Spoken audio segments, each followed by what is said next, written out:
Hi guys, ఈ రోజు మన రివ్యూ వచ్చేసి సరిపోదా శనివారం. ఈ మూవీ రన్ టైం వచ్చి 2 hours 46 minutes అయితే ఉంది. మూవీ అయితే నాకు సరిపోయింది భయ్య, నాకైతే నచ్చింది. స్టోరీ విషయానికి వస్తే సోకులపాలెం అనే ఊరంటే ఎందుకు సూర్య గారికి కోపం, మీకు ఆల్రెడీ తెలిసిన స్టోరీనే. హీరోకి కోపం ఎక్కువ, కొన్ని కండిషన్ల వల్ల శనివారం ఒక్కటే కోపడాలి. వారంలో జరిగినవన్నీ రాసుకొని శనివారం వాటి మీద రియాక్ట్ అవుతాడు. మరి ఎందుకు బ్రో గురువారమే రియాక్ట్ అయ్యావు? నాకైతే ఎక్కడ బాగా నచ్చింది అంటే ఫస్ట్ హాఫ్ చాలా అంటే చాలా బాగా నచ్చింది. సెకండ్ హాఫ్ అయితే అక్కడక్కడ స్లోగా ఉంది, బట్ ఇట్స్ ఓకే. నాకైతే నచ్చిన దాంట్లో సూర్య గారి యాక్టింగ్ ఎలా ఉందంటే, సారీ అనయ్య, దాటేసాడమయ్య.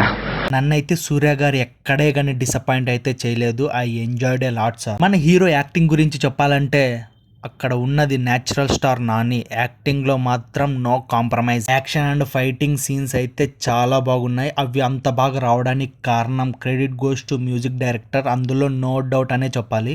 ఈ సినిమాలో బీజిఎం ఉంటుంది భయ్యా, అస్సలు నాకు బయటకు వచ్చినా కూడా అదే రిపీట్ అవుతా ఉంది మైండ్లో. ఇలా చేయాలంటే వాళ్ళని ఏడిపించి నడిపించి కోపం తెప్పించిన మన డైరెక్టర్ గారి గురించి చెప్పాలంటే చాలా బాగుంది స్టోరీ అండ్ ఎగ్జిక్యూషన్ కూడా బాగుంది. బట్ సెకండ్ హాఫ్ కూడా కొంచెం ఎఫర్ట్స్ పెట్టింటే దమ్ అదిరిపోయేది. హీరోయిన్ విషయానికి వస్తే ప్రియాంక గారు బాగా యాక్ట్ చేశారు, బాగుందనే చెప్పాలి. నాకైతే నచ్చింది తన క్యారెక్టర్ కూడా.